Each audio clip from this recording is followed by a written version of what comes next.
Wash your face. If you're feeling sorry, there's a pandemic party going down at my place. I can think of nothing better than you and me quarantined together. So wash your hands and don't touch your face. There's a pandemic party today.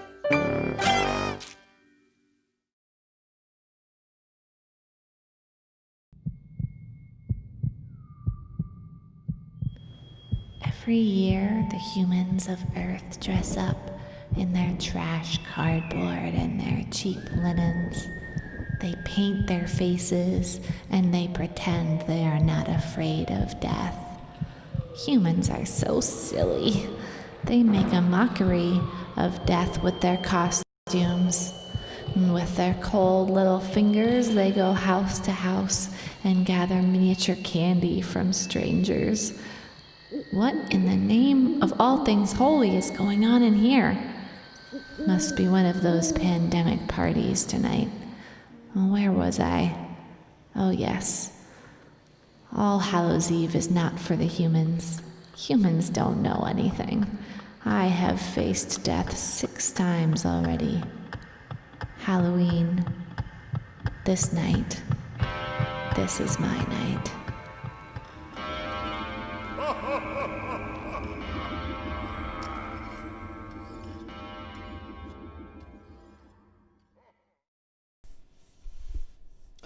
Hello, everyone. Welcome to the pandemic party. Happy Hallows Eve to you. I am a farmer who has been looking for his chicken for 2 days now. He's about 5'3", which is small for a human, but pretty big for a chicken. Anyway, thank you for tuning in. It's good to be with you. I'm going to be playing some songs for you this evening, and I want to start with this song. This is a Larry Campbell song made popular by Levon Helm and then introduced into my world through my late Uncle Bill.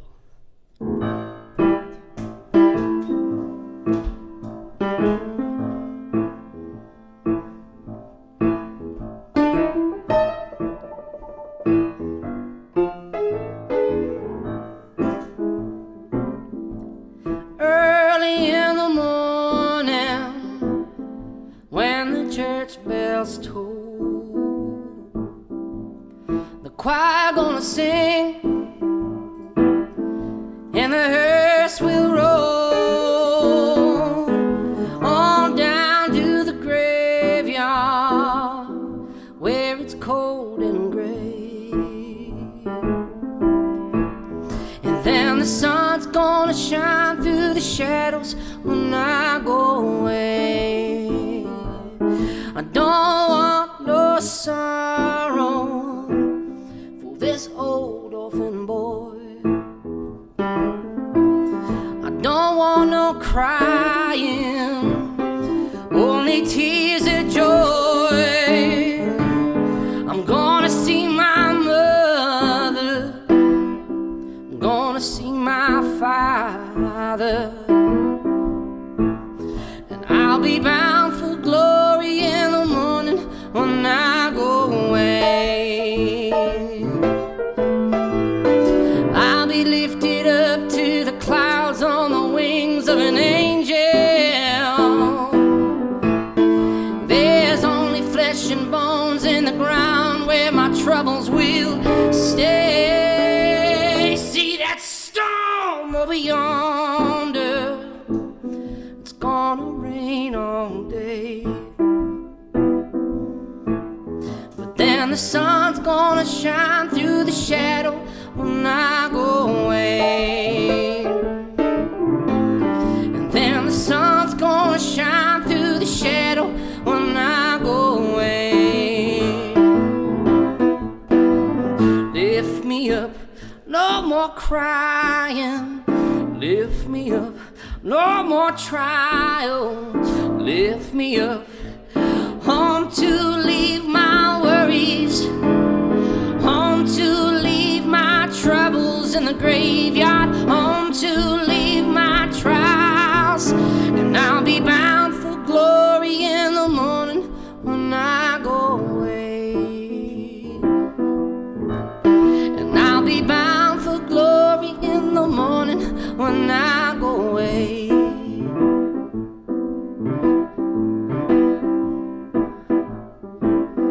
All my kin who love me, all my friends who care, look beyond the dark clouds, we're gonna meet up there. When they lay me in the cold ground, bow your knees and pray. And I'll be bound for glory in the morning when I go away. And then the sun's gonna shine through the shadow when I go away. Lift me up, no more troubles. Lift me up, no more crying. Lift me up, no more troubles. Lift me up, no more crying. I'll be bound for glory in the morning when I go away. And I'll be bound for glory in the morning when I go away. When I go away. Yes, when I go away. Oh, when I go away. Yes, when I go away.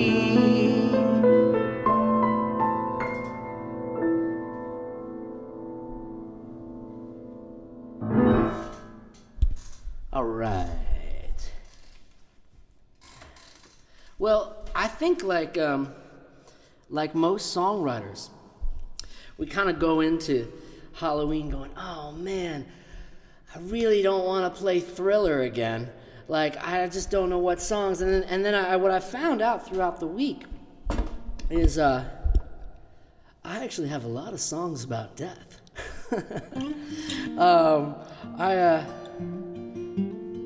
I love this holiday a lot. And there are all sorts of things that I'll get in throughout the evening that are so metaphorically beautiful about this evening. I'm gonna start with this song on guitar. This is called Scars.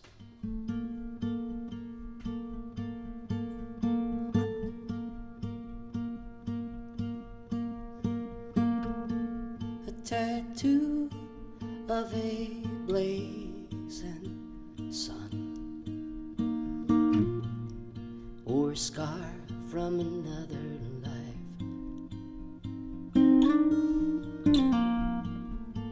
Thought the truth was a loaded gun, so instead I told a lie. The scars we see, the scars we hide, make a pattern on the other side. The scars we know, the scars we find, make a pattern on the other side.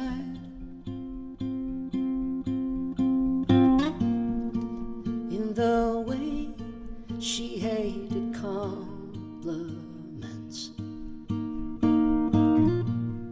in the starting of her eyes, in the shadows of each argument, the same one every time. The scars we see, the scars we hide, make a pattern on the other side.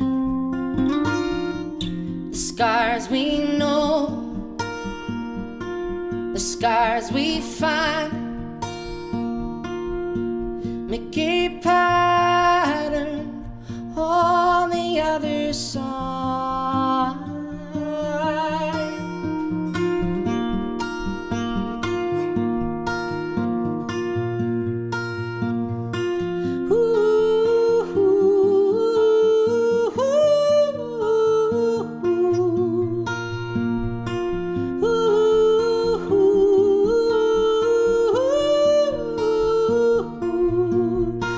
We're stripped down to our core, no disguises anymore. A picture starts to form. We're capable of changing. The scars we see, the scars we hide, make a pattern on the other side. The scars we know, the scars we find, make a pattern on the other side.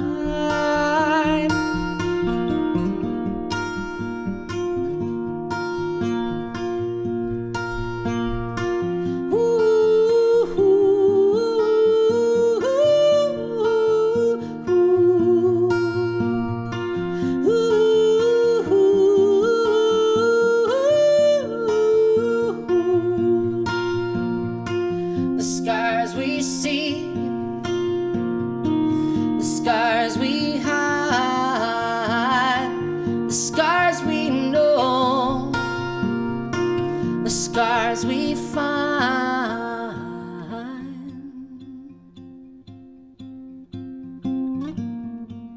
a tattoo of a blazing sun.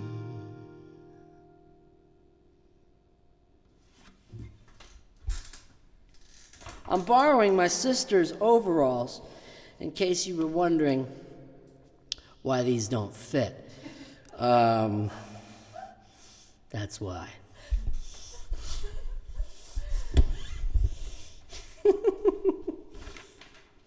All right. So I got the unique privilege of speaking to a friend of mine last night, and she's going to be featured on this evening. So stay tuned. But when I was hearing her tell this story, and it just reminded me of this song again. Somewhat of a Halloween song. This is a song that Resurrection of the Woolly Mammoth. Huge topic. And you know, there was I was reading a science magazine, and as the northern, as Siberia has been parts of the Nordic Siberian area. I don't even know what I'm talking. I don't even know what that means. But the ice is melting. Clearly, we all agree. Well, not all of us, but you guys do. So, as the ice is melting, there are these woolly mammoths that are being exposed in the permafrost, and they want to bring this back to life because, you know, Jurassic Park. And it was a bizarre story, and I thought a lot about resurrection, and if you could come back, would you enjoy what you came back to? And what would that mean? What does closure look like at that in that world? So anyway, it was quite a day. I was hanging out at Ellis Paul's house, and we wrote this song.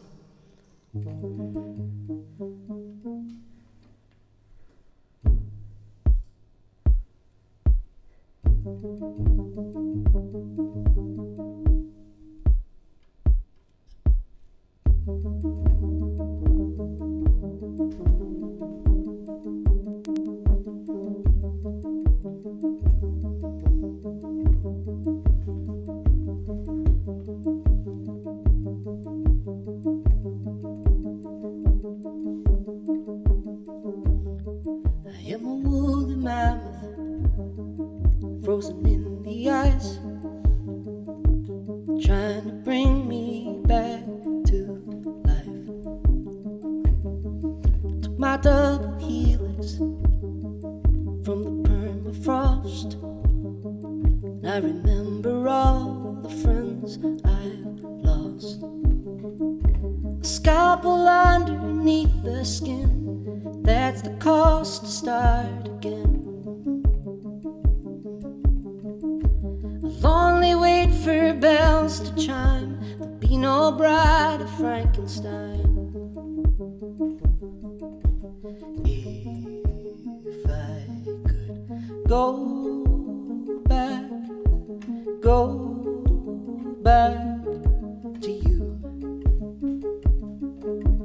If I could go back, would I want to?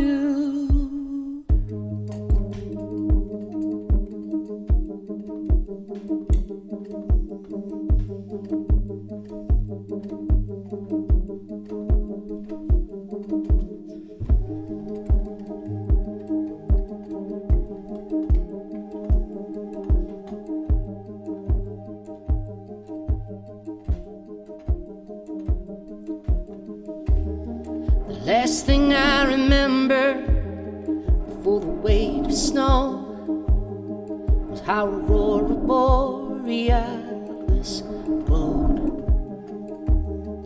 For 1,000 years, for 1,000 dreams, woke to radios and computer screens. Speak a language I don't know, cut my flesh, they freeze my bone. One box to Oxford, my heart to Spain. What cold men don't say my name? Do they even know me? If I could go back to you. If I could go back, would I want to? If I could go back to you. If I could go back, would I want to?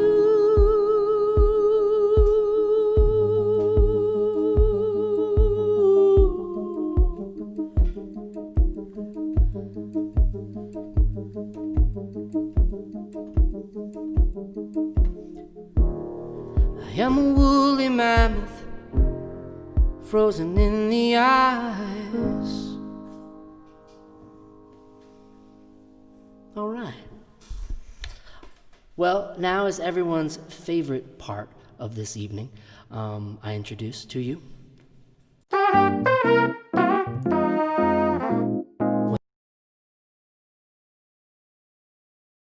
Whose hope Sophie tells a joke.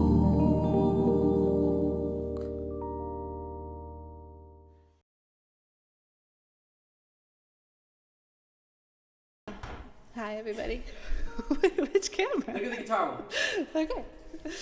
I'm on the guitar one. Hi, everyone. I have some Halloween-themed jokes for you this evening. You want to explain yourself? No, I think it's self-explanatory what's going on. No, I'm not the joke.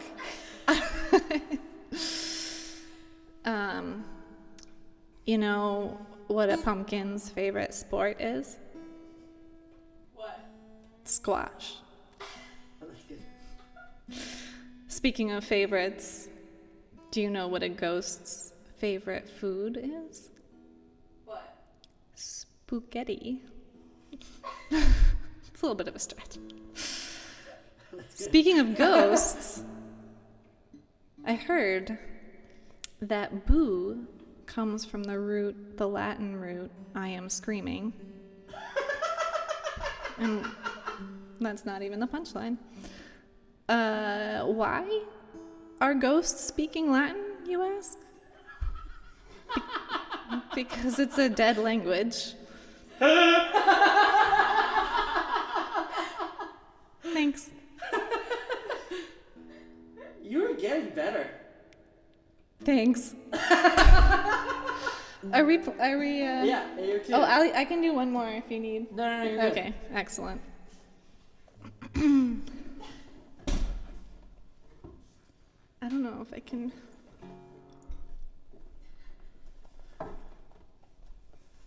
We're gonna try this with the glasses. Not that I'm wearing glasses.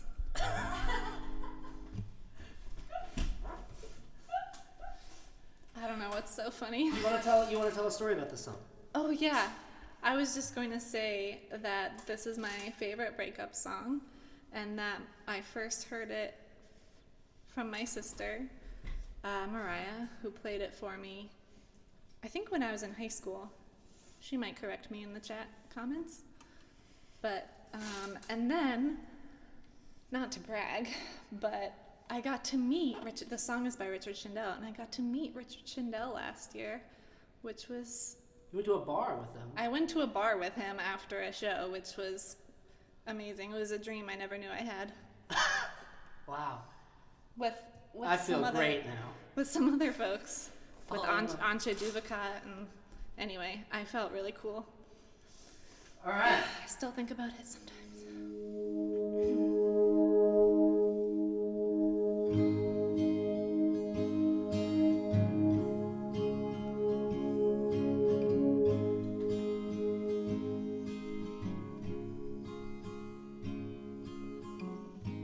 Took the toaster when you went. You never paid your half the rent. You took the spices from the rack, but you don't have to put them back. 'Cause in your haste on Halloween, you left your camera on the bed where we played roles in black and white. You left a roll of black and white. I set the timer, thought of you. Put the lens up to my head. I took a photograph for you. What comes out gray is really red. So are you happy now? Are you happy now? Are you happy now?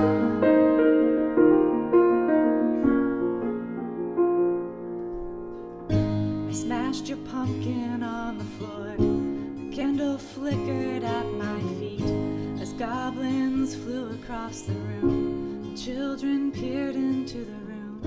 A cowboy shivered on the porch. Cinderella checked her watch. A hobo waited in the street. An angel whispered, trick or treat. What was I supposed to do but to sit there in the dark? I was amazed to think that you would take the candy with you too. So are you happy now? Are you happy now? Are you happy now?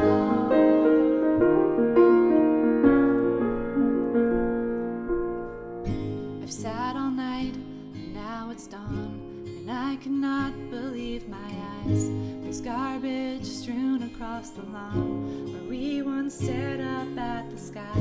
Streams of paper fill the tree that hovered over you and me, and shaving cream covers the car that we picked up in Baltimore.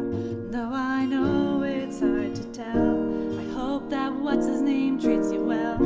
I still maintain that he's a bum, but it's your money, have some fun. So are you happy now? Are you happy now?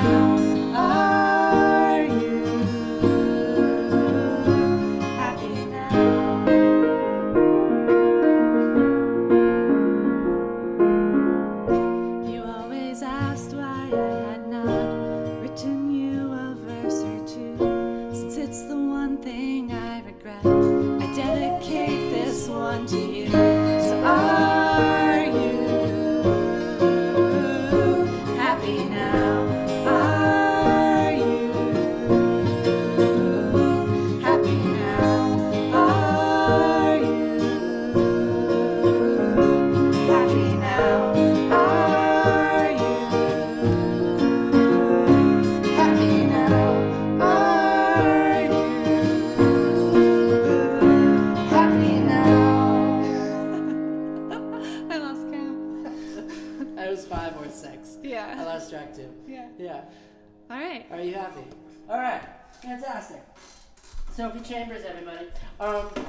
So as you saw earlier, we've had a guest director, and Phoebe has just been really wild. It was a full moon last night. She's been really wild, and we told her we'd give her a segment. So here's your segment.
Phoebe!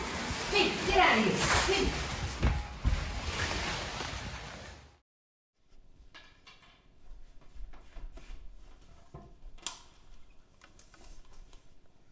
There may be a line. We may have crossed it. I don't know.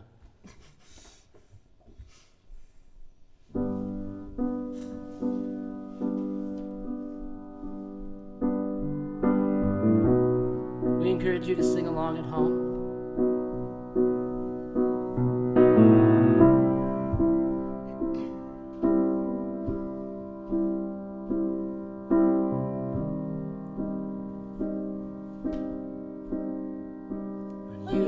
here before. Couldn't look you in the eyes. You're just like an angel. Your skin makes me cry. You float like a feather in a beautiful world. I wish I was special, so very special, but I'm a creep. I'm a weirdo. What the hell am I doing here? I don't belong here. I don't care if it hurts. I wanna have control. I want a perfect body. I want a perfect soul. I want you to notice when I'm not around. You're so very special. I wish I was special, but I'm a creep. I'm a weirdo. What the hell am I doing here? I don't belong here. Oh, she's running out the door.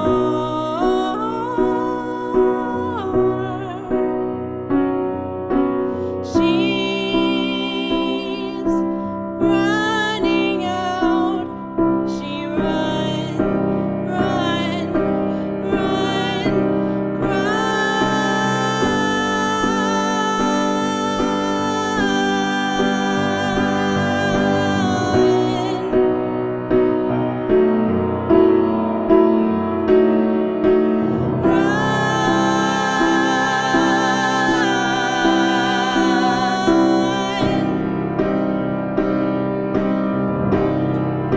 but I'm a creep.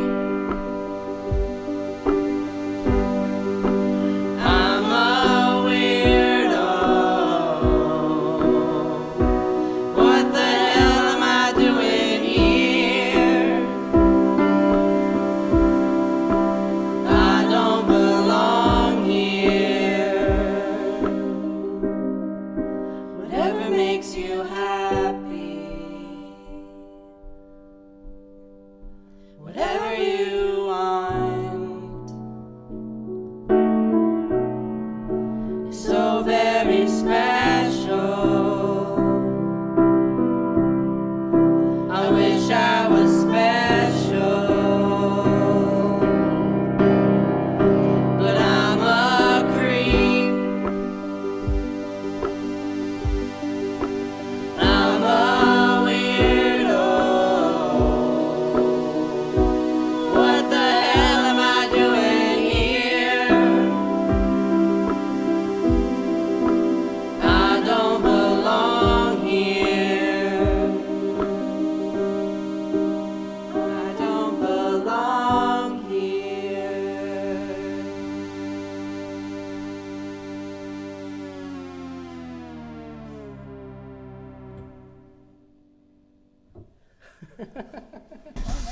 All right. I'm gonna give a quick intro, and you guys want to cue up this next segment. So earlier in the week, I was asking my wife, like, do you know any ghost stories? And she didn't, and I had we just telling stories was not a huge thing that my family did, and so I looked up ghost stories online. I didn't find anything that was too exciting, and then my dear friend Susan Gordon told me this amazing story last night, and so I want to give you a bit of disclaimer for the little ones, for the young ones at home. This story might be a little scary. It's about 15 minutes long, and it's just a real, just sit back, and Susan is just an amazing. You're in very, very good hands. So I introduce you, Susan Gordon.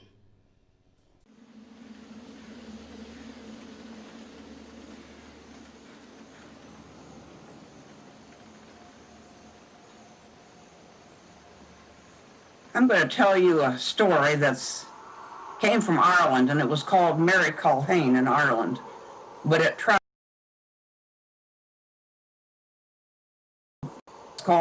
and I first heard Barbara Freeman and Connie Regan Blake tell it in 1981.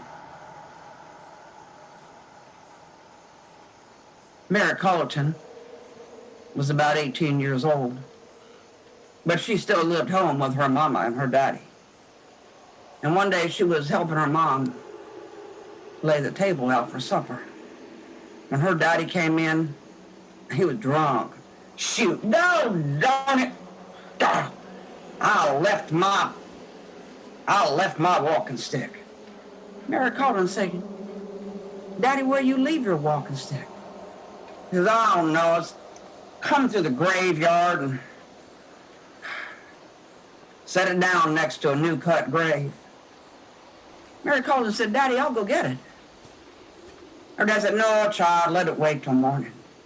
But Mary Culhane was up, and she was out the door and across the street and through the great iron gates of that cemetery. And she went walking, and she saw that new cut grave and her daddy's black thorn walking stick laying right next to it. And she went down to pick it up. And she heard, Mary Culhane, bring your body over here. Mary Culhane did not want her body going anywhere near that hole. Mary Culhane, bring your body over here. Mary Culhane could feel her body going right to that new cut grave. Put your damn hand down here, girl. Sounded like her daddy. Damn. But her hand went down into that grave, and something wet and cold, heavy grabbed hold, and she pulled back, and up came one dead, wet, dripping cadaver. And he climbed up on her back, and he touched her face. You and me, Mary, was gonna take a little walk. And he touched her face. And she knew where he was heading her, right straight up the back hill of that graveyard.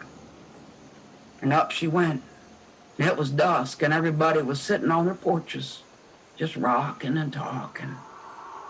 And Mary Culhane tried to raise her hand, tried to find some words.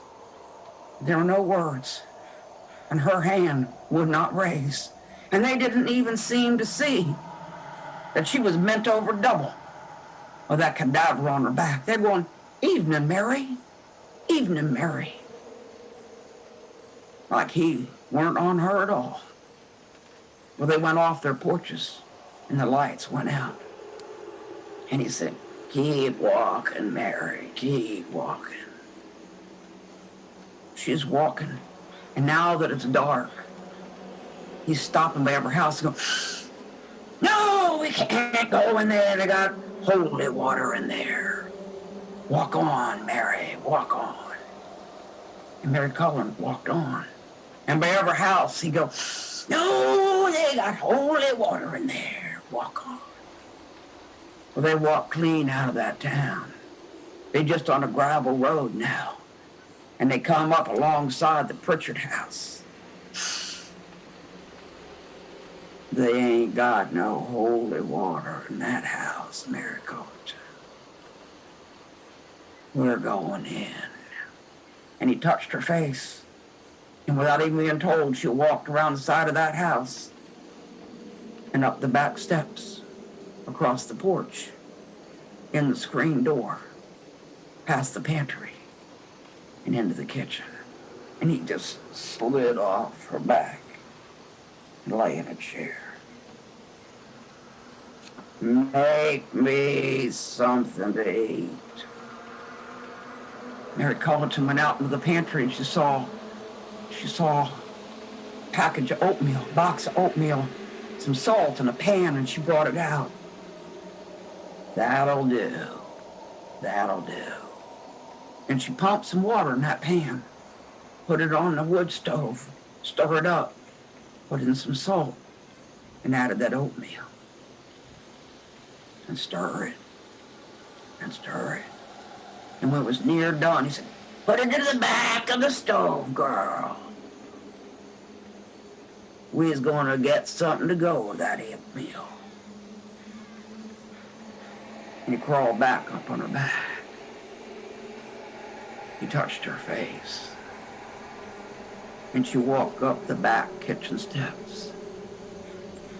Without even being told, walked into the bathroom and opened the cupboard and took out a shaving bowl and a straight razor. Good girl. Good girl. And he pointed her down the hall, and she walked past one door and another and another. And the last door, he said, in there, Mary Cullerton. Mary Cullerton walked in, and there were the three Pritchard boys, sound asleep. You get blood from each one of them boys.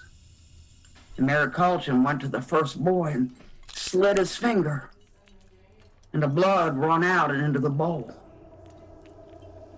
She went to a second boy and slit his finger, and the blood ran out and into the bowl.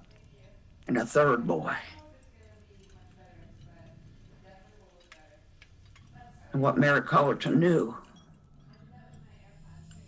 was that bowl filled with blood. There was no boy left breathing in that room. There weren't a breath out of a one of them. And she went downstairs carrying that bowl of blood. And he said, now you're gonna make me a bowl of blood and oatmeal. One for me and one for you. And Mary Cullerton stirred the blood into the oatmeal and gave him a bowl, put one down for her, but she's thinking, I can't do it, I can't do it, can't do it, I'm not eating them boys' blood. And he said, you do it! And Mary Cullerton said, oh, she knew he could read her mind. He's over there eating his oatmeal as fast as it go down in his mouth. And Mary Cullerton bring up her spoon up to her lips. And without thinking nothing, she tipped it. And she caught that blood and oatmeal in a handkerchief in her lap. And he was eating, he weren't looking. And she tipped that spoon and catch that blood and oatmeal in her lap. And again, till her spoon click against that empty bowl. He said, oh, good, you ate it all up. Mary Cullerton, she don't think nothing. Clean everything up, girl. And she took that handkerchief of blood and oatmeal, put it in her apron pocket, and took that box of oatmeal and the salt and took it out into the pantry and took that handkerchief full of blood and oatmeal, tucked it up high. went back out in the kitchen and washed up them dishes and put them away. And he crawled back up in her back. You and me, Mary, we is gonna be married to the grave. She walked out that kitchen, across that porch, down the steps. And she said, is there anything can bring them boys back to life? He said, there was. Just a little bit of that blood and oatmeal, and them boys' lips bring them right back to life. But you done ate it all up, girl. And Mary Carlton, she thought nothing. She walking down the road, that cadaver on her back, and she came to this field full of stones and rocks. And she went wide around. He said, what's the matter with you? You afraid of that girl? She said, yeah, that's an old haunted place. He said, no, that's where all of us dead folks keep our gold and silver. Mary Colleton, she don't think nothing. And that cadaver fell asleep.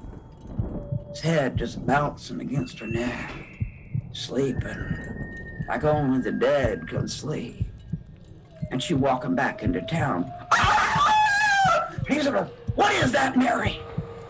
Oh, that ain't nothing. That's just a lamb bleating. Put your head down, go on back to sleep. Down in towards town. What is that? That ain't nothing but an owl hooting, going back to sleep. They came into that town, coming closer to that graveyard. Oh, you lied to me, girl. That ain't no owl hooting. That ain't no lamb bleating. That's a cock crowing. Get me to the grave. And he kicked her, he beat her, and she's running across that graveyard. She come to the new cut grave and she dropped him into that grave. Get down here with me! But the dawn had come, and the cock had crowed 3 times, and he'd lost his spell over her. She bent down and she picked up her daddy's black worn walking stick, went on home. She was so tired. She pumped some water in the sink and she washed her face. She washed her face. She washed her hands, and she washed her hands. She washed her hands, and she washed her hands. And she went upstairs, took off that dress, and in her slip lay down on that bed and pulled the covers up and went to sleep. There was no time at all. Her mama woke her. Mary Colleton, wake up. Mary Colleton said, Mama, leave me be. Wake up, girl. The 3 Pritchard boys, they done died in their sleep. Mary Colleton said, leave me be, Mama. She said, get up, girl. We're going up there. No, Mama. And Mary Colleton lay back down to sleep. And her mama went up to Mrs. Pritchard's. The whole town went up to Mrs. Pritchard's. It was 2 o'clock in the afternoon when Mary Colleton rose up out of that bed. And she washed her face and washed her hands and buttoned on a clean dress. And walked up to the Pritchards. Walked in that door and said, Mrs. Pritchard, you get rid of these people. Mrs. Pritchard shooed everybody out of the house. Mary Colleton said, I can bring your boys back to life. Do it, said Mrs. Pritchard. Not so fast, said Mary Colleton. You know that old haunted piece of property of yours, with all them rocks and stones in it? You deeded over to me. and I'll bring your boys back to life. Well, I ain't got time for that. Well, then I ain't got time to bring your boys back to life. And right then, Mrs. Pritchard deeded that land over to Mary Cullerton. Her name at the top, Mary Cullerton's at the bottom. Out of this house, said Mary Cullerton, and she drew the curtains, pulled the shades, and went into the kitchen, into the pantry, and got down that handkerchief full of blood and oatmeal. Walked upstairs into the Pritchard boys' room, and she put a little bit of that blood and oatmeal on each of the boys' lips. In no time at all, they were, "Whoa, Mary Cullerton, what you doing here, girl?" "Oh, I've just gone for a visit." "Lord, I can't remember sleeping so good." "Oh, I reckon that's right." And she went down, and Mrs. Pritchard came up and fell over them boys. Mary Cullerton, she walked down that hill into that field full of stones and dug through it. And she found herself all that gold and silver. Now, Mary Cullerton, she an old woman.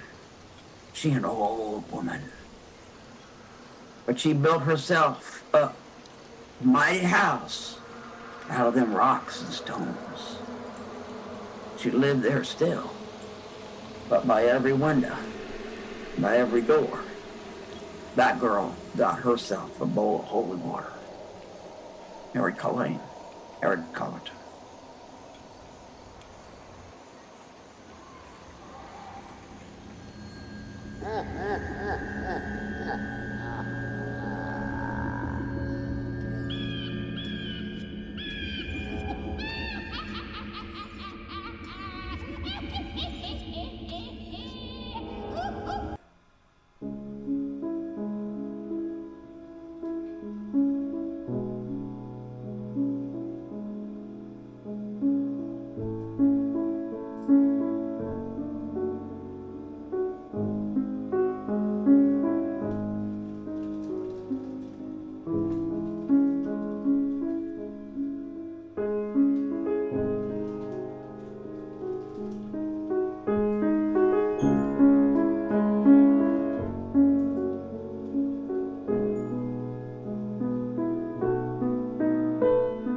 Thank you so much for tuning in this week. Thank you. We'll see you next week. Please go vote if you haven't already voted, and we will we'll all relax once again together next Saturday. So have a good week. Thanks. Happy Halloween. Bye.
Ha ha ha!